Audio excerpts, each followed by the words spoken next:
সরকারের নিরপেক্ষতা নিয়ে প্রশ্ন উঠলে মানুষের ত্যাগের সঙ্গে বেইমানি হবে বললেন খসরু। নির্বাচনের সময় যথেষ্ট নিরপেক্ষ থাকবে সরকার, জানালেন আইন উপদেষ্টা। পুতুলের কানাডার নাগরিকত্বের প্রমাণ পেয়েছে দুদক। সরকারি অর্থ আত্মসাৎ নিয়ে অনুসন্ধান শুরু। দেশে ফেরাতে উদ্যোগ নেওয়া হবে, জানালেন মহাপরিচালক।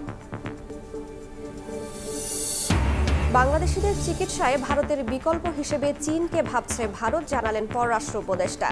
বেইজিংকে ভিসা সহজ করা ও ফি কমানোর আহ্বান। চাকরি জাতীয়করণের দাবিতে শাহবাগে ইবতেদায়ী মাদ্রাসা শিক্ষকদের পদযাত্রা। বরিশালে বিনা নোটিশে শ্রমিকদের চাকরিচ্যুত করার প্রতিবাদে সিটি কর্পোরেশন ভবন ঘেরাও। এবং বাংলা একাডেমি পুরস্কারের তালিকা পুনর্বিবেচনার দাবি সাহিত্যিকদের। গণহত্যায় জড়িতদের নাম থাকলে বাদ দেওয়া হবে, জানালেন ডিজি। একাডেমির সংস্কারে হচ্ছে কমিশন।